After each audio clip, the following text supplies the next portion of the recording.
Of CBT and Me. As you know, my name's Molly Smith and I am a CBT therapist or cognitive behaviour therapist. Let's get started. So today we're going to be looking at why we need our emotions and why it's important to listen to our emotions. And I think this is a really vital piece of information for everybody, regardless of what type of therapy you're doing. Just before I start, as a reminder, the information and advice that I provide in these videos, it is generic self-help information. I can't tailor it to any individuals.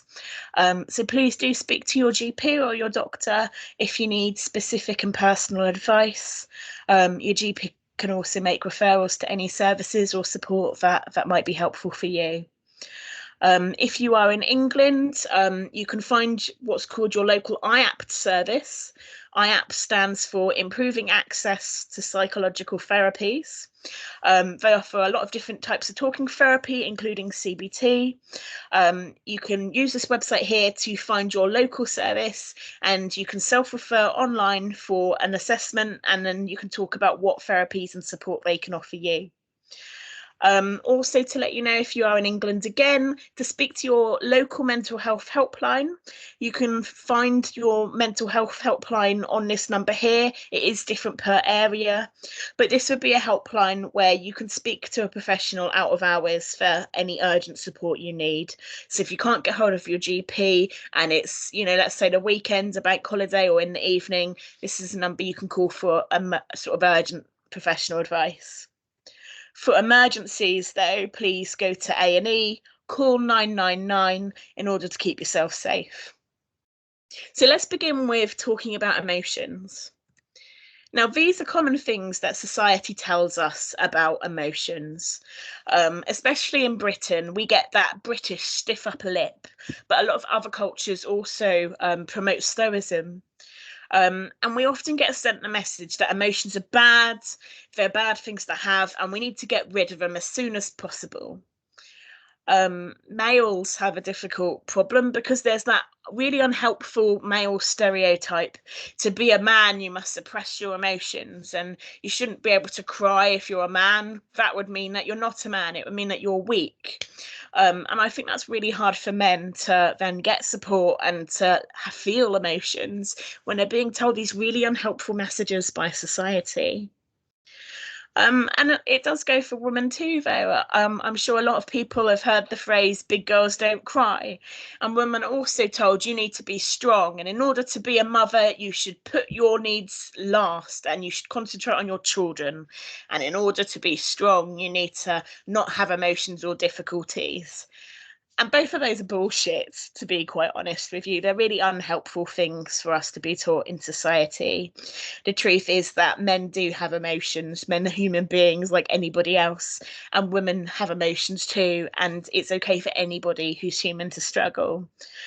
A really good phrase that someone once told me is, unless you're a psychopath or a robot, you're gonna have emotions. And actually, let's face it, if someone was happy or emotionless all the time, you would think there was something very wrong with them, because actually what's normal is having emotions. We also might be told in society, though, we need to keep up appearances. We need to act okay or look okay, and we'll be judged if we don't. We might get told that we need to be strong, or crying is weak, or we need to make sure that we look okay because we don't want to upset others or burden others. And we also get told these really unhelpful messages like, choose to be happy, like it's your fault that you're not being happy. Or don't worry, be happy, or, fake it till you make it. When actually it's okay for you to be upset and have difficult emotions. It's part of the human experience. And these messages can be quite toxic and actually lead us to have emotional problems. So what are the negatives about not listening to our emotions? Well, if we get taught all of these unhelpful messages and we try and suppress our emotions and bottle them up, then it can actually be quite dangerous and damaging for us. I'll give you a personal example about something physical. My back was aching. I was working from home during the pandemic, and my back was aching, and I was getting some twinges. And I ignored my back pain, and I carried on slouching in my chair and just carried on like normal. And what happened? Well, as you can imagine, I started to have really bad back problems, and my back gave out. And exactly the same as listening to your body, whether it's hungry, whether it's aching, whether it needs sleep, you also need to listen to your emotions. And you need to listen to your emotions to know what your emotions need and to make sure that you take care of yourself. Now, I didn't listen to my back, and look what happened. I gave myself bigger problems. And it is the same with our emotions. If we don't listen to what we need, we generally get bigger emotional problems as a result. As you can imagine, what I do now is I make sure I'm paying attention if my back is aching. I make sure that I respond to those aches, and I make sure that I take care of myself if I'm noticing it aching. And that's exactly what you should do with your emotions. If you notice yourself having feelings and struggling with them, listen to what they're trying to tell you, because often they're trying to tell you that you need to take care of yourself in one way or another. And it's really important information to hear that. If we do try and ignore our emotions or push them away or suppress them, a lot of people say it's a little bit like a pressure cooker. All that happens is you suppress them for so long, but you can't suppress them forever, and then they come out in a big explosion. And that could be many different ways. An explosion for one person might be suicide attempts or self-harm. For other people, an emotional explosion might be saying something they don't need or being violent, being impulsive, breaking things. For other people, an emotional explosion might be getting really depressed because you've been hiding your emotions for so long, it's just drained you. And these are really damaging and harmful for you. Now, if you don't know how you feel, that has a big impact on your identity and your self sense of self as well. If you know how you feel about things, you know what you like, you know your opinion on things, you get in touch with who you are as a person and what your needs are. But if you're constantly suppressing your emotions, then you don't know how you feel about things. And that can often affect us connecting to ourselves and knowing who we are. It can affect our sense of identity. We might feel like we're a bit of a chameleon, always changing in different situations, or that we don't know what we like or what we want in life. And that's because we're not listening to ourselves and our emotions.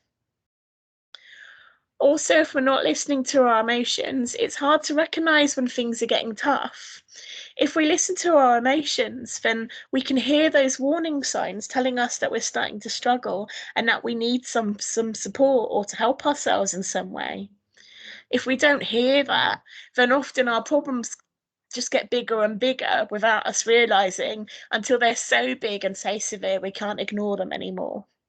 Wouldn't it be helpful to hear those useful warning signs? Also, if we don't listen to our emotions, then we often find it hard to tolerate them. And that might mean that when we do feel emotional, which happens to everyone who's a human being because we have emotions as humans, if we can't tolerate our emotion, it might mean that we try and push our emotions away in harmful ways. So, for example, some people sleep in the day or they sleep for hours and hours on end to escape emotions and difficult feelings. Some people eat their feelings and they might binge on food. Some people might try and rigidly control everything and be really perfectionist so that they feel like they've got a sense of control, even if they don't have emotional control. Some of us use drugs in order to escape our emotions, or there might be other unhelpful distractions like reckless sex and sex that we wouldn't normally have, because we're trying to distract ourselves from how we feel, or things like self-harm, again, as a way to distract yourself from painful emotions. And if we don't listen to our emotions, sometimes these are the ways how we cope and with our emotions instead, because we don't learn how to tolerate and manage day-to-day emotions.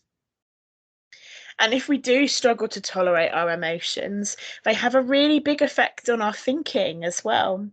I don't know if you've heard of what's called black and white thinking, where Either you're good and you're a perfect angel, or you're bad and you're an absolute failure, and there's no in between. Or either you're a complete success and you're going to do everything perfectly and you're really busy, or you've completely gone bust and you're not doing anything and there's no point and you give up. There's no in between. And often when we don't listen to our emotions, it affects the type of thinking that we have, and it can lead to these drastic styles. And again, emotions can have a really big impact on our relationships, our ability to trust other people, and to tolerate the emotional difficulties that come with loving relationships. And again, if we struggle to listen to our emotions and know how we feel, it can also make it quite confusing. How do we feel about other people? And that can lead us to having quite unstable relationships. Maybe we might struggle to trust others, especially if we don't trust our own emotions and ourselves. So, not listening to our emotions can be harmful to us in a number of ways, as you can see. But it also makes complete sense. If you think about it, think about when it's really hot. Maybe you put your hand on the stove and you burn yourself. Your body is trained to move away from pain. Yeah. If you put your hand on the stove, your body's automatic reaction will be to move your hand as quick as possible and get away from the pain. Or if you suddenly got thrown into a freezer, your body's reaction would be to get out of the freezer so you don't freeze to death, because that cold is really painful. Our body is trained to move away from pain, and it does also include emotional pain. Our body's first reaction when we have a negative emotion is to get away from that emotion so we don't have to feel it. But the problem is we can't get away from emotions. Emotions are an inevitable part of life. We can't be happy all the time. That's not normal. And emotions will be a part of life. Someone once said, in order to have a rich, meaningful, and fulfilling life, we need to experience the richness of emotions, and that includes the full range of emotions. For example, if you wanted to have a pet puppy, you're not just going to be happy with a pet puppy. A pet puppy contains anxiety. You might be worried about its health. It contains disgust. You might be really grossed out when your puppy poos on the carpet. It contains anger and frustration when your puppy is chewing up your furniture. It contains a lot of hard work and feeling like you really don't want to do things, but having to go take your dog for a walk in the rain every day because that's what you signed up for. So anything good in life, like having a puppy as an example, although it does come with happiness, it also comes with a lot of other meaningful emotions. Now, if you want to have the good things like the puppy, then you're going to have to have all the other difficult emotions too.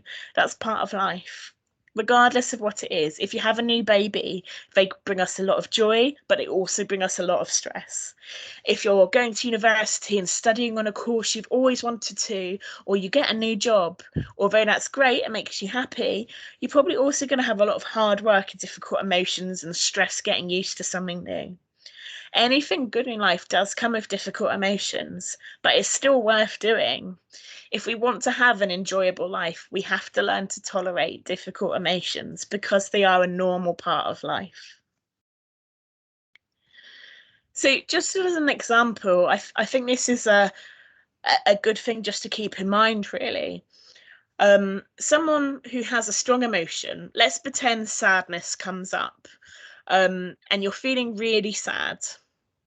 If you try and push away that sadness, try and suppress your feelings of sadness, ignore it, just carry on like normal, or maybe you try and use unhelpful coping strategies. Maybe you drink lots of alcohol to block out the sadness, or you stay in bed sleeping the whole day, trying to escape those emotions. Is that going to make you feel better? I think we all know the answer. Actually, generally struggling and pushing against our emotions, it causes us more stress as well, doesn't it? If you're constantly fighting, trying not to be sad, it's going to make you then stressed about constantly having to fight sadness. And then you might get angry about feeling sad. And then you might feel anxious because of how angry you are. And now, instead of just feeling sad, you've got all these other emotions on top of sadness, and you still haven't got rid of the sadness. It actually creates further pain. The more we push away from our emotions, generally the worse we feel and also the weaker we feel. And we still are left with those strong emotions, and it just goes round and round. The thing I want you to take away from this is that the more we struggle with and the more we fear our emotions, the more we try and avoid our emotions or any form of distress, generally the worse that distress and pain actually gets. And the best thing to do is to listen to our feelings and allow ourselves to have them rather than constantly fighting them, which only makes us feel worse in the long run. I really like this picture, so I wanted to include it on my slides. People somehow got this idea in society that hiding how we feel, repressing and suppressing our emotions is a sign of strength. A strong person doesn't have any struggles, and a strong person doesn't ever cry, and a strong person doesn't ever look upset. And it's rubbish. An incredibly lucky person has no struggles. I've never actually met someone who doesn't have any struggles at all in life. But a strong person is somebody that does have difficulties in life, that does go through struggles and hardships. And a strong person is someone that does have emotions. But what's strong is someone who can listen to their emotions, accept the way they feel, and do what they can to take care of themselves and keep going regardless of their struggles, to listen to themselves and try to cope and get through whatever they're going through. That's what strength is. Strength isn't the absence of struggling. Strength is going through that struggle regardless and trying to enjoy their life and carry on regardless. Strength doesn't mean the absence of emotion. So, what's an alternative? Well, like I said, listening to your emotions. I don't know if you've seen this film, Inside Out. I'm sure a lot of people watching this video have. If you haven't, I recommend it. It's a Disney film. The children can watch it too. But it's a really nice film about how we need all of our emotions, and each emotion has an important role. And that's exactly what I want to tell you today. All of our emotions are normal. All of our emotions are healthy to have, and they are valuable in its each unique way. And they actually give us a lot of really helpful information. Now, why do we need emotions? Well, humans have emotions because those emotions give us important information that helps us survive life. It gives us the information we need to live. If we didn't have emotions, the human race would have been wiped out many, many years ago. The word emotion itself, it means elicit motion. Emotion means to move and to act. And if you think about it, we need that. Emotions motivate us. Emotions make us do something. Emotions tell us information, and then they tell us what we need to do to help ourselves. And that's really important information to have. Now think about it. If I was walking out into the street and a car suddenly whizzed past me, I would feel fear, wouldn't I? I'd be shocked and I would feel fear and anxiety.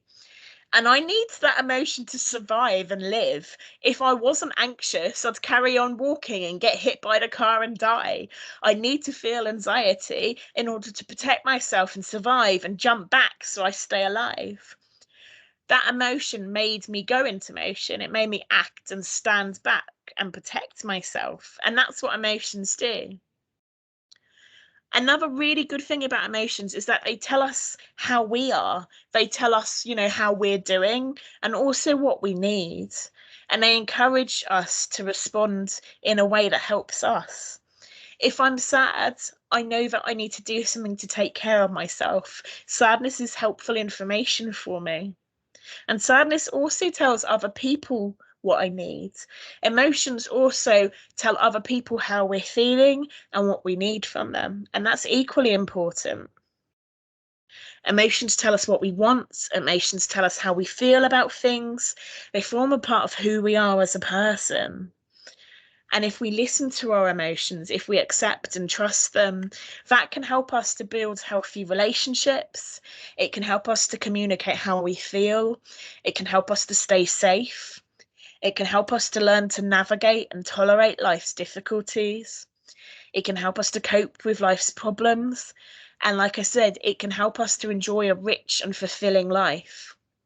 If you were to live a life without fear, you'd be living a very restricted life. If you were to live a life with the whole range of emotions, you'd probably be having a fantastic life. A rich life includes all of the emotions, not just happiness. So what I'm going to do now is go through each emotion with you. And I'm going to talk about why we need the emotion, what it tells us to do, and what it tells others to do. And this might seem quite simple, but actually it's really important information that I think every human being needs to know. So let's start with anxiety. Um, what triggers anxiety? Well, what makes us feel anxiety is when we're in danger or there's some kind of threat or risk to our safety. And we really need that, don't we? Because anxiety tells us that there's danger around. Anxiety makes us stop and think about the risks that are in front of us. Anxiety tells us to be cautious and to be careful, to protect ourselves. Anxiety tells us to be aware of what's around us, our surroundings, so that we keep ourselves safe. We need anxiety to survive. What is it that anxiety tells us to do? Well, when we feel anxiety, we get that fight or flight response that I'm sure you've heard about. Anxiety might tell us to flight, so to run away from the danger. Anxiety might tell us to freeze. And freezing is really helpful because it gives us time to think and analyze what the best thing to do in a situation is. Anxiety might tell us to flop or play dead, so that we're not attacked, or so that we protect ourselves and we're not in more risk and more danger. And if someone sees someone who's anxious, it will tell them to do one of two things. If you're being aggressive and someone is looking anxious, it sends you the signal to back away from that anxious person. So showing that you're anxious tells other people, back away, you're making me anxious. Another thing looking anxious, tells others is to protect us. If you see someone who's anxious, it makes you want to take care of them and help them and protect them. And that's what we need anxiety to show to other people. Now, when we have anxiety, we also need anger. Both are really important for our survival. So again, we often get angry if there's threats or there's danger. If somebody was in front of you with a knife, being angry might be really helpful because it's going to tell you to protect yourself or defend yourself.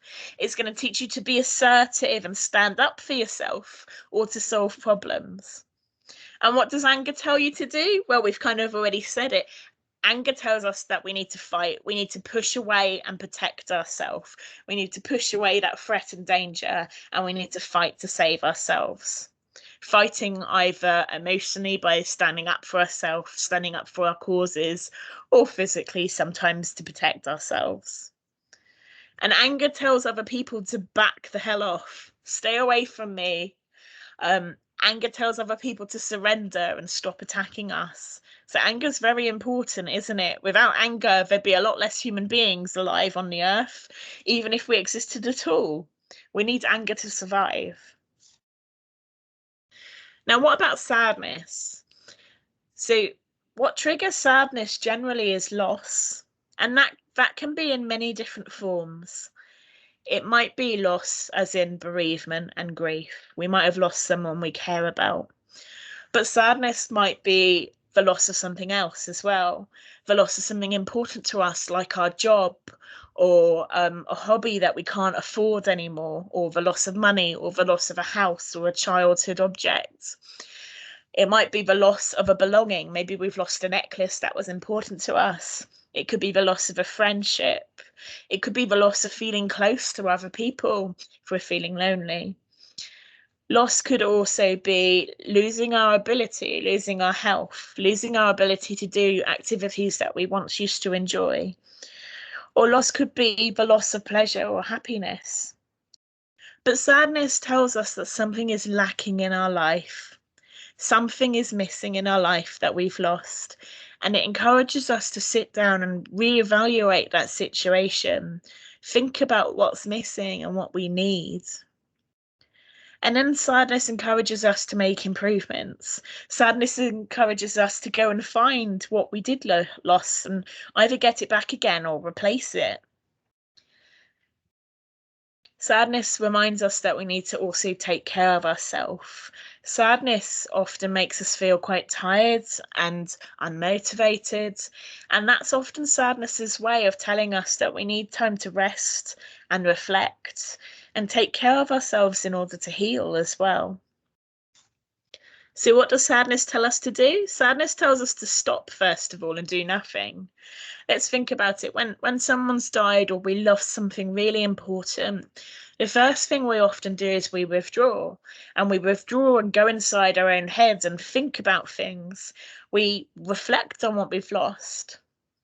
And then sadness will encourage us to cry because crying is important and we need to express our sadness. And once we have cried and we have thought about what we've lost and really reflected on things, sadness tells us to either get back what we've lost, or if we're not able to do that, let's pretend it's a person that's not coming back or a job that we're not going to be able to have again, then it would encourage us to replace it, find something else that would fill that gap or something equally important to us. Find whatever we're missing in our lives and fill it. And sadness is a really important signal to other people. A mother that sees her child crying will want to protect their child. If you are spending time going in your own head and thinking, then often it tells others that they need to protect you whilst you're thinking, so that you're not attacked in the wild whilst you're having a big, deep thought. You've got other people there to help you. Sadness also encourages others to help us and assist us in either finding something new or seeking what we lost. So, sadness calls for other people to help take care of us and support us with what we need. Disgust. Oh, that's gross. There's something horrible. Disgust is often triggered by contamination, and that can come in lots of different forms. It might be physical contamination. Maybe you're walking along the street and you see some poo or some vomit. It's a good reaction to be a bit grossed out by that. Or it could be social contamination or self-contamination. So social contamination might be something difficult coming into society. Self-contamination might be that we're feeling contaminated or that something bad is coming into us. And disgust is really helpful because disgust, for a start, stops us eating dangerous things. Disgust stops us eating poo that we find on the floor. It stops us touching things that could make us ill or give us germs, like putting your hand in vomit. Most of us wouldn't want to do that thanks to disgust. Disgust encourages us to be hygienic and encourages us to be safe. And it also reminds us of our morals and values. In terms of social disgust, think about things like Hitler. That is someone that contaminated society in an immoral way. And you can feel disgusted about what Hitler did. And it's because that's a form of social contamination.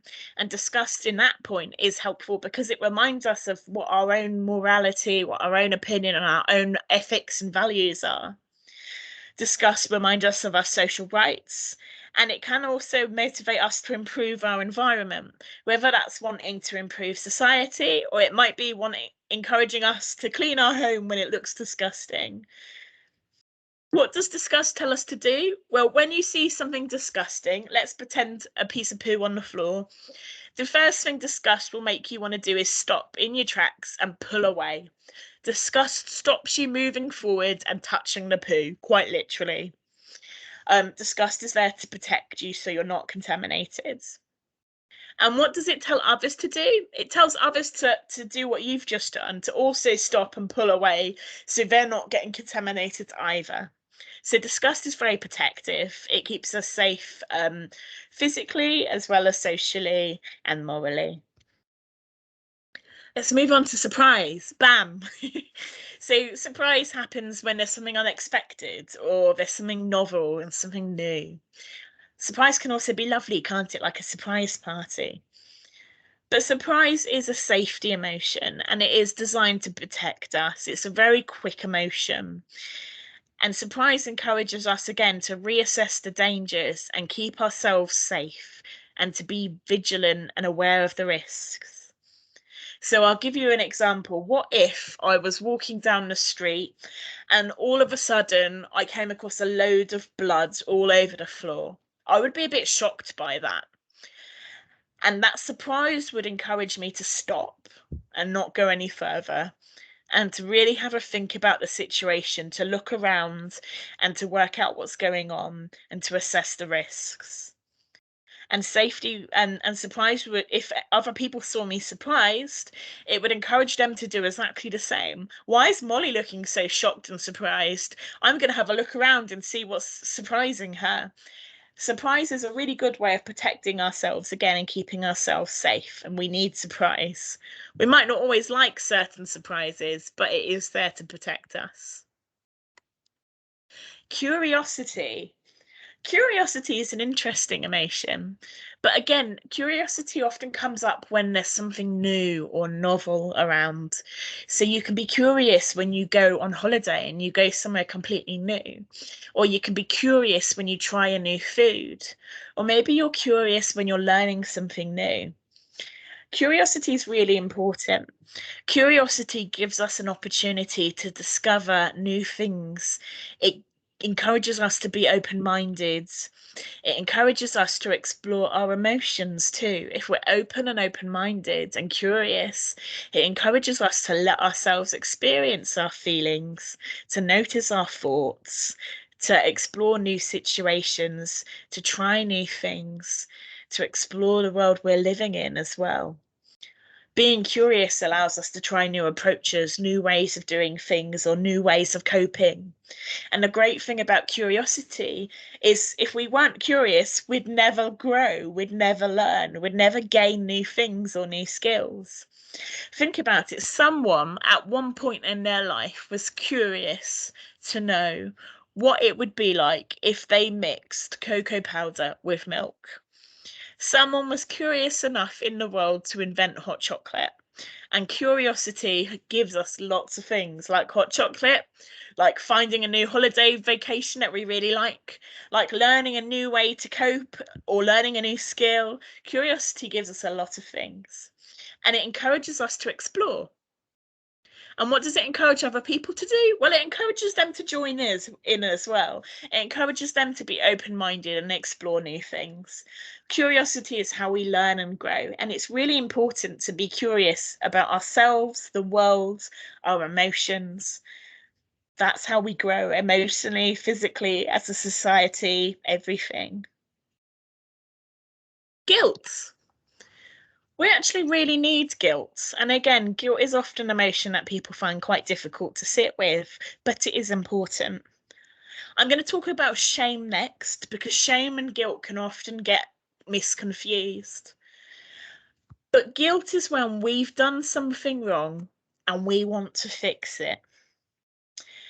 Guilt might be something that you've done which goes against your own morals or has stretched your social bonds, and there's a possibility that you're going to get rejected or excluded as a result of what you've done. So I'll give you an example. If you have slept with somebody else's boyfriend, then you should feel guilty. And what guilt helps you to do is to learn from your mistakes, and it helps you to make amends so that you can repair your relationship or your friendship and hopefully not be excluded. Guilt reminds us of our values and moral compass. Maybe you snapped at a friend last week, or you said something you didn't mean, or maybe you accidentally tripped up your dog as your dog was walking past you, and then you felt guilty about that. Guilt encourages us to repair that and seek forgiveness so that we can keep our relationships going. And what does guilt do for others? Well, if other people can see that we are guilty, it can prompt them to forgive us. Obviously, it's their choice whether they forgive us or not, but it can prompt other people to forgive us. So guilt is really important because guilt encourages us to repair our wrongs. Shame is slightly different. So shame is where we might have done something wrong, but we're not allowed to tell that person what we've done. So I'll give you a bit of a weird example, but imagine you were a caveman back in the wild and you couldn't be bothered to go out hunting for food one day. So you decide instead you're going to eat your friend's baby. Now, you have broken a serious moral code there. Everybody knows it's not right to eat your friend's baby. And there's a strong possibility that if you were a caveman, the whole society would reject you and cast you out. So often with shame, we can't tell the person what we've done wrong because if we did, we would risk being excluded and rejected from our whole social group. So shame is sometimes important so that we don't disclose what we've done wrong. And shame can also be important so that we don't give TMI or too much information. You don't want to meet someone on a first date and tell them everything about your whole life story and all your traumas and all your problems, because it's likely that date would think, well, she's being way too open. It was really awkward and inappropriate. She's told me too much information. I don't want to date her again. Or imagine if you went into Tesco's for a pint of milk and you had no shame, so you told someone your whole life story. Shame prevents us doing that. Shame encourages us to disclose things in an appropriate way, in an appropriate time frame. Shame is also helpful sometimes when we need to protect ourselves. I'll give you an example. If you were living in a country that was very homophobic, and if they found out that you were gay, they would possibly kill you, or there would be a violent act towards you. It's very common that people might feel ashamed about being gay. And actually, sometimes that would be protective because you wouldn't want that society to find out you were openly gay or they may kill you. That would be an example of when shame can sometimes be protective. I'm not saying it's right because actually you have nothing to be ashamed of if you are gay, but you can see why in that specific situation it may save your life to not disclose your sexuality. So, what shame encourages us to do is to hide. Shame encourages us to keep things inside and not tell people things.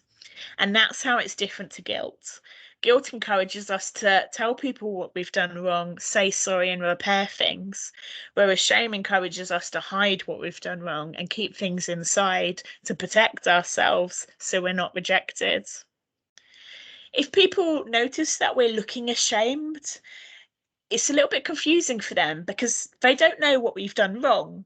So they'll be a little bit confused because I can see Molly looks ashamed at something. Molly looks a bit, like she's ashamed of something, but I don't know what she's done. So I might feel a little bit forgiving towards Molly, but I can't feel fully forgiving because I don't know what she's done.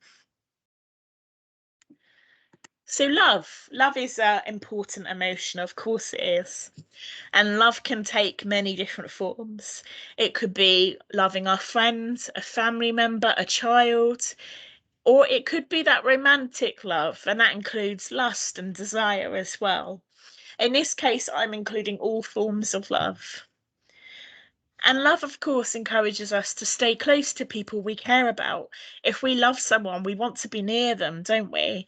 We want to be affectionate to them. We want to grow our bonds even deeper and get even closer to them.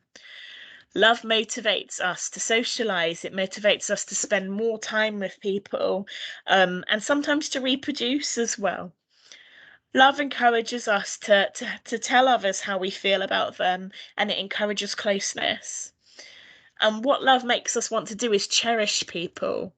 If we love something, we want to cherish it, don't we? We want to really enjoy what we have there and to really savor it, as well as show that person how much we love them.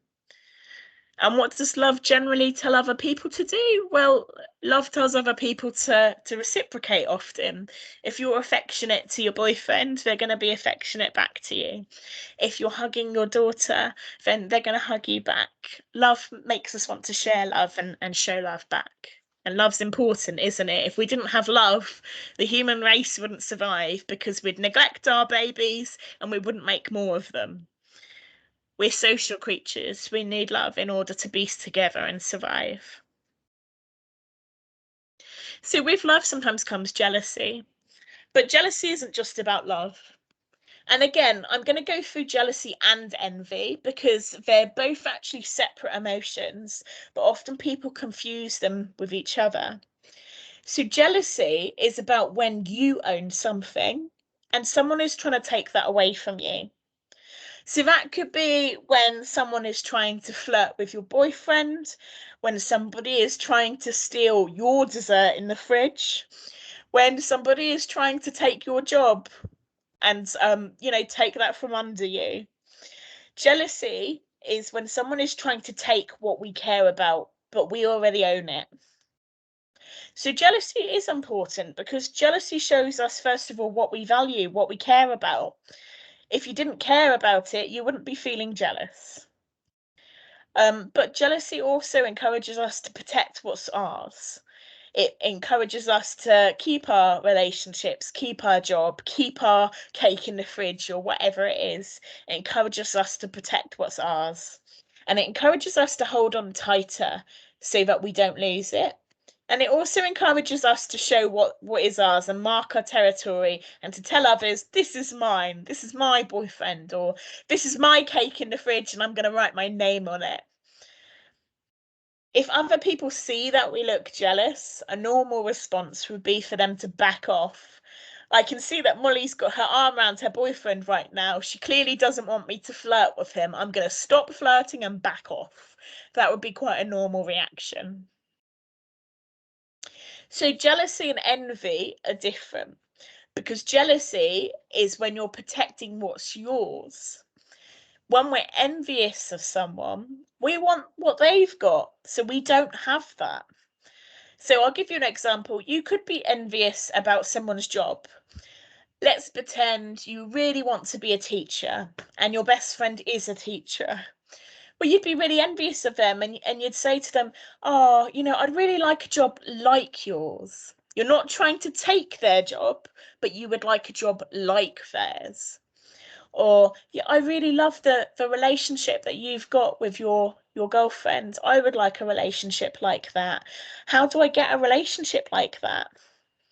It might be that we want something that someone has. So, oh, I really love your outfit you're wearing today. I'm quite envious of that. Where did you get that from? What shop did you buy it from? You're not about to rip the clothes from their body. You want to get the same as them. You're not going to take what's theirs. And envy is really helpful because envy can show us something that we're missing in our lives. And envy can motivate us to try and get that as well and to add things to our life. Envy can encourage us to reflect on our skills and what we're missing and to show us what we want as well and how we feel about people. Envy can really motivate us to build a happier life for ourselves and to try and get that thing that we want. Envy can make us feel ambitious. If you're envious of your friend's job, it can really encourage you to think about how you can get that job and to strive towards getting something similar. So, envy encourages us, it motivates us to strive to improve ourselves or to get things. And envy can also encourage us to ask help. Can you tell me how I become a teacher? I'd love to become a teacher like you. And of course, if you're speaking to someone and asking them for support, then generally it encourages them to help you. Yeah, I would love to show you, Molly, how to become a teacher. This is what I did, and this is how you can get that qualification, and this is how you get a job like mine. So envy can be helpful because it encourages other people to support us or mentor us or train us and help us to grow and develop ourselves. So envy can support growth. Whereas jealousy encourages us to protect what we already have. So you can see they're very different things actually. Jealousy is protecting what we have. Envy is wanting to get something similar to what someone else has had. So we'll move on now to pride. Pride is a really important emotion. We often feel proud of ourselves when we've achieved something or we've been successful in some way. Now, this could be pride for having a baby, pride for getting a degree or a good grade at school. We could feel proud about the lovely cake that we've just made or the really good job that we've done painting our house. We can feel proud about lots of things. And pride is really important for our self-esteem. It motivates us, it encourages us to do good things. Pride is also really important in a working society. So if you go to a dentist, you'll often see their certificates on the wall, and you'll see that this is a qualified dentist I'm going to. If you're looking for a plumber, you're likely to look in the yellow pages or look on Facebook to see who's got good reviews. You're looking for who can give you a good job. And we want to advertise our successes and our strengths because that shows other people what we can offer. So pride makes us display our strengths and to celebrate them socially in front of other people. And the reason we need to do that is because then it shows other people what we can give them and it encourages them to seek us out when they need our skills. I'm not going to ask my best friend to help me with a decaying tooth.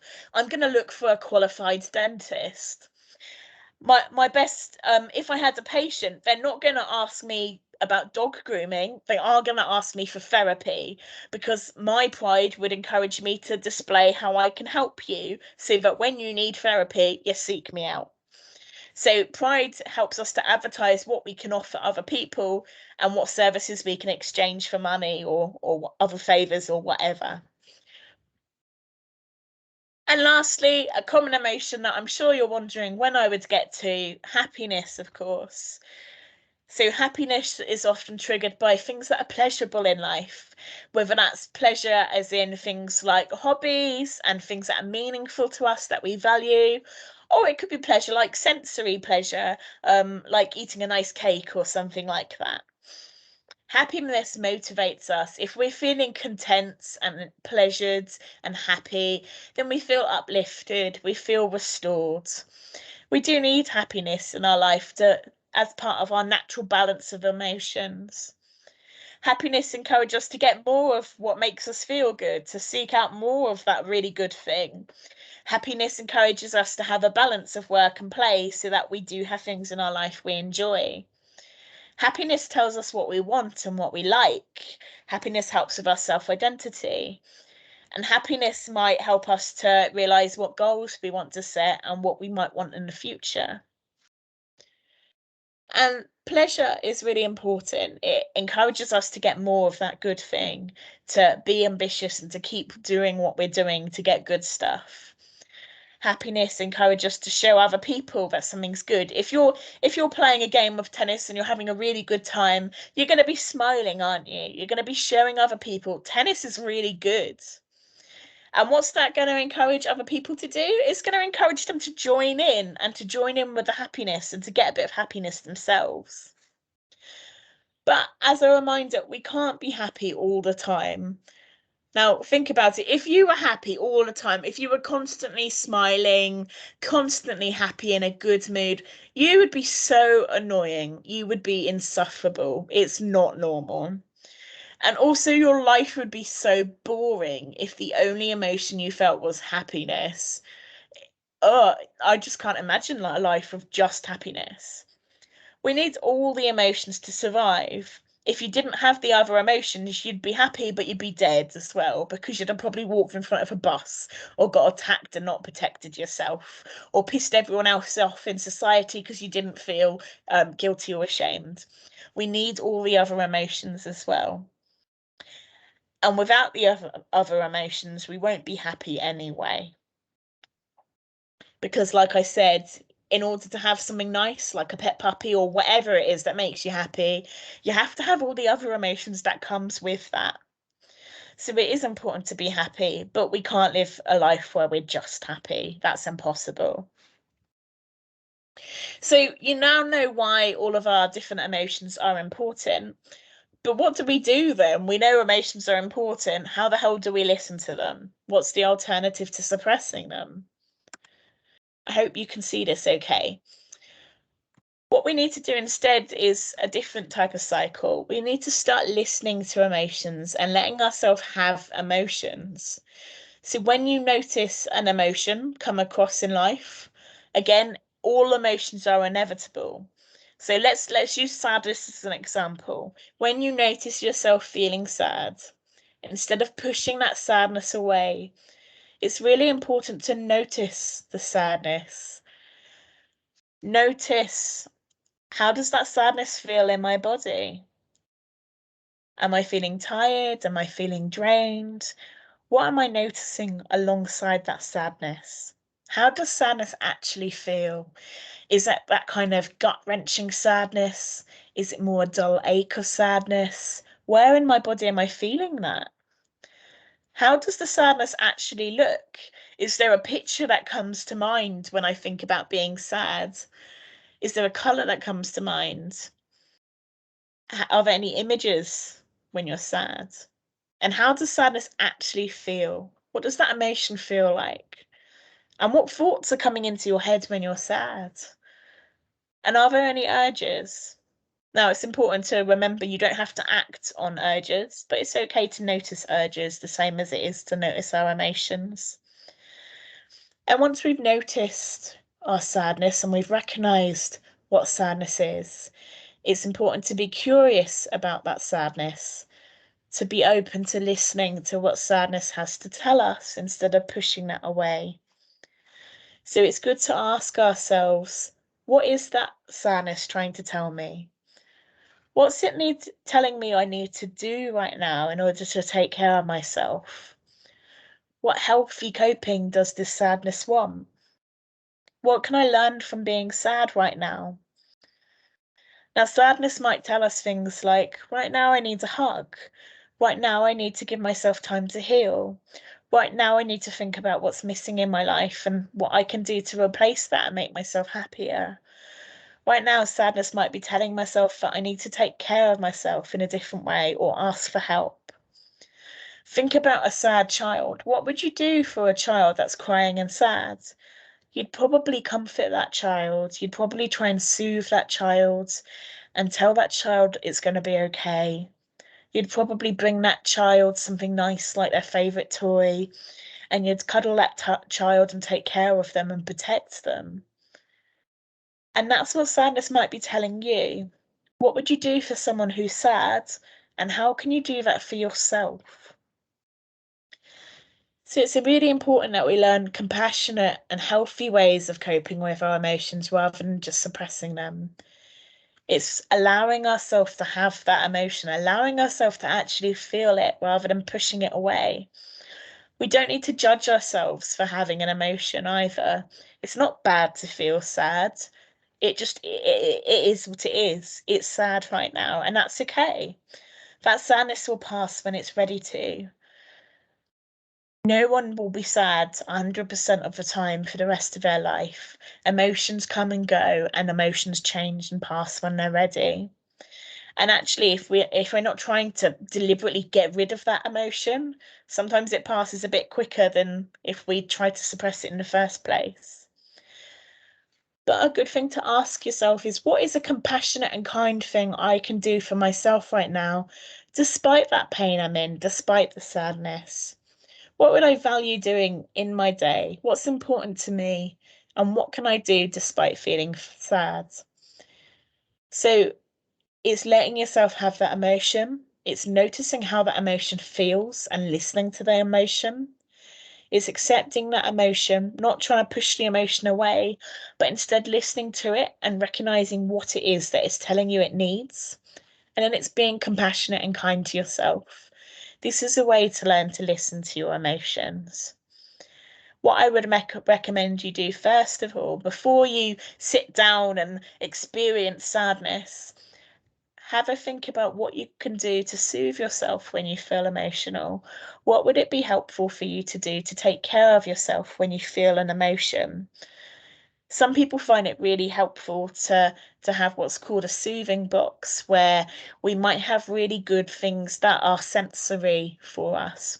So you might find it calming to have a lavender spray or a feather that you can tickle your skin with, or you might prefer something warm instead, or you might prefer a really nice thick blanket wrapped around you. You might prefer to have some lovely mints or some nice sweets or a hot chocolate. You might prefer to have relaxing music or sounds of the beach. You might like to have pictures of things that are pleasant for you, or a memory book or a photo book or something to watch or a video. Thinking about what things soothe you as an individual, and everyone will be different. I love a nice, relaxing, warm bath. Other people hate that and it would drive them insane, and they would rather be doing something like a walk to relax. But it's important to think about what is going to help you when you have these emotions. What can you do to soothe yourself so that when those emotions come knocking, you're ready to listen to them, you're ready to hear what they need, and you're ready to be compassionate to yourself because you've already recognized some ways you can do that. Now, another really good thing to do and to ask yourself is to ask yourself, if a friend was having this emotion right now, what would I be doing for them? Because as human beings, we're very good at being empathetic, we're very good at helping others, but we're often rubbish at doing it for ourselves. So have a think about it. If my friend was anxious or angry or sad or guilty or whatever the emotion is, what would I do to help that friend right now? And then ask yourself, how can I do that for myself instead? If you would hug your friend and comfort them and say nice things for them, how can you give yourself a mental hug? And how can you say the same sort of things to yourself? Would you write yourself soothing notes and reminders? Would you say things to yourself in your head? And what could you do that would give you a hug? Could you maybe spend some time relaxing? Could you maybe give yourself a hot drink? What could you do that would be helpful? That's a really good thing to ask yourself. So just a little bit of other information I'd like to share. I really like this picture. Emotion can be a little bit like a wave. That wave can get big. It can be a really strong and powerful wave. And sometimes emotions will feel big and powerful. But as that emotion starts to come into the shore, the wave will break, it will crash, it will go over itself, and then it will go to the very edge of the sand, and then it will get smaller and smaller and smaller until it's just a little bit of foam left on the sand. And we don't want to get rid of emotions. We don't want to push them away. You can't push a wave away, can you? It's a force of nature. It's going to come no matter how much you push against the water. That wave is coming. So you can't block it. You can't suppress it. What you can do is stay with that wave and ride it out and let it calm down on its own when it's ready to. You can't make that wave smaller by yourself. You can't shrink the wave. All you can do is ride that wave until it's ready to pass on its own. And that's very similar to emotions. I really like this picture as well. So it starts with us feeling an emotion. And our first reaction is, oh gosh, this is uncomfortable. I don't like feeling this. And it's very common. Our first reaction might be to resist that emotion. And then we might notice our resistance. We might notice ourselves trying to pull back. And instead, we might decide to listen to that emotion. I'm not going to pull back anymore. I'm not going to struggle. I'm going to try and let myself feel this feeling. Okay, this feeling's okay. I'm going to welcome this feeling here. And then I might start to relax a little bit. And I might start to witness the sensations of the emotion. How does it feel in my body? What thoughts are coming up? What does this emotion look like? What feelings are there with this emotion? How does that feeling feel? And then the feeling will pass on its own when it's ready. So, allowing ourselves to witness and listen to our emotions and experience them is painful and it's hard work. But often it's more painful if we try to suppress them. So expect yourself to get upset, expect yourself to feel some short-term pain. But if we get practice to listening to our emotions, then there's a lot of long-term benefits there. Now, what I would recommend for anyone that wants to start trying to listen to their emotions, don't listen to the biggest ones straight away, because that's going to be really hard and really painful, especially if you're not used to it. So maybe to begin with, you might want to listen to those easier, slightly gentler, slightly weaker emotions. They might be the ones you want to first practice tolerating and sitting with. And slowly you'll get more comfortable with having emotions and listening to them. What you don't want to do is sit with an emotion that's going to be really intense, really powerful, because you might set yourself up for failure, and you don't want to put yourself at risk of feeling suicidal or just putting yourself at risk of not knowing how to cope with that emotion. So try the easier and smaller ones first. Let yourself get used to it. Dip your toe in slowly to the water. Don't dive on in. It's learning how to swim slowly with practice. So, as I said, you can learn to tolerate emotions. You can learn to listen to what they're telling you. You might not have ever been taught how to do that before. And like any skill, that's going to take time and practice.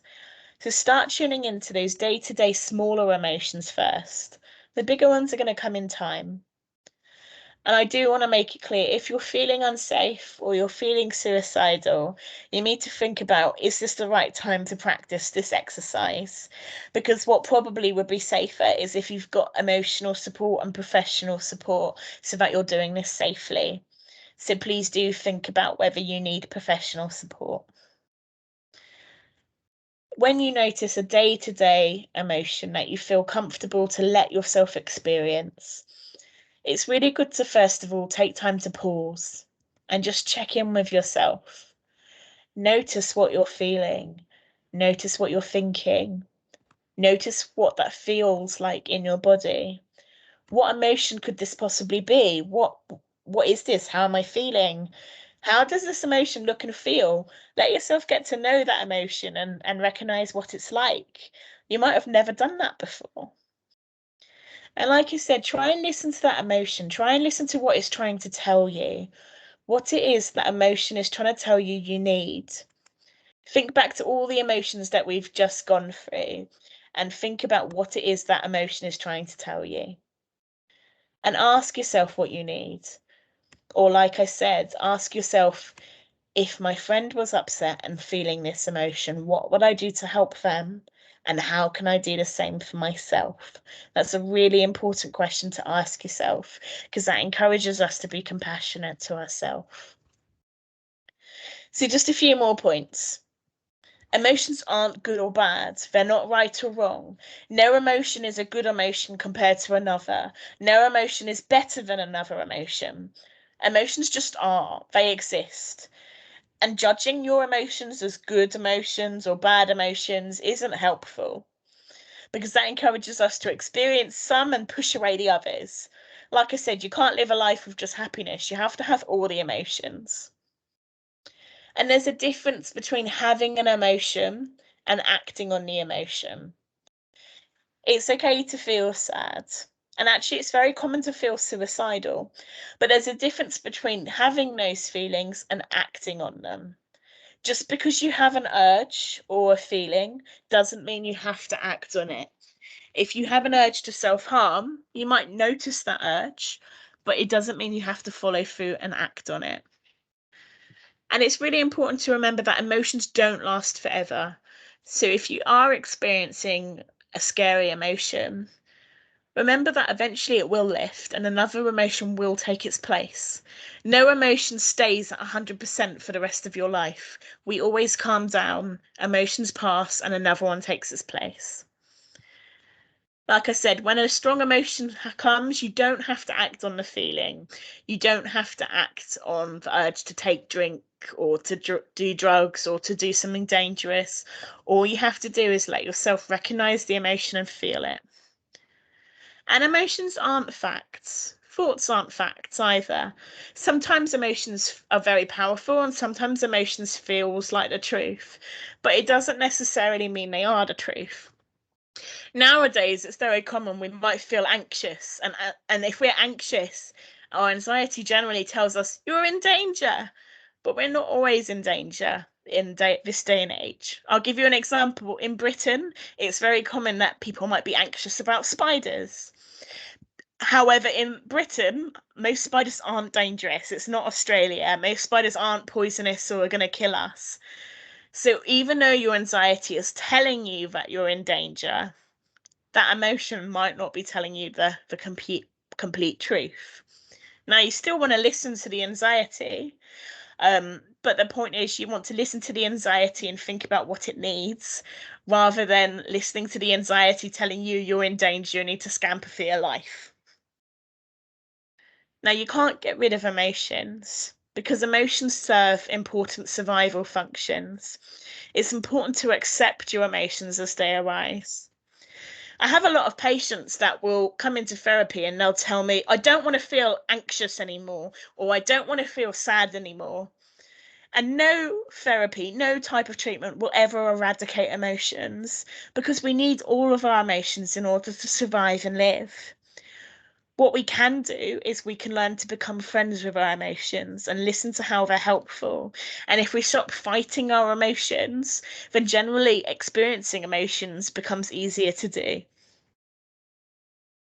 Now, here are just a few things I'd like to share. So, here is a list of some really helpful videos that I would recommend that you watch.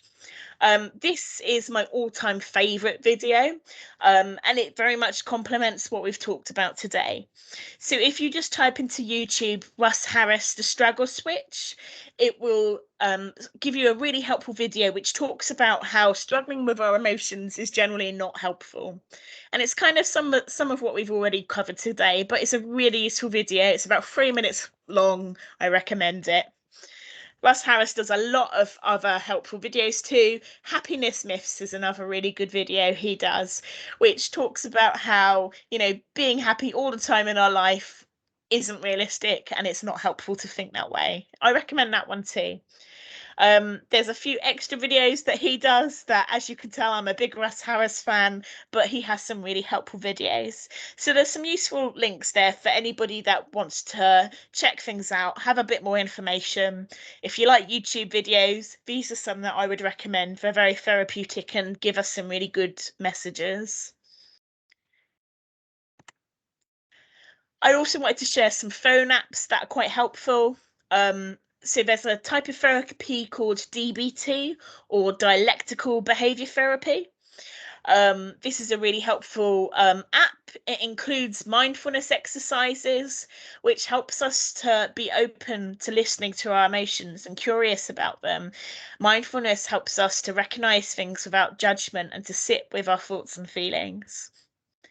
Emotional regulation is a really good thing, a skill to learn, which is helping us to listen to our emotions, to sit with our emotions, to not push them away, to tolerate our distress.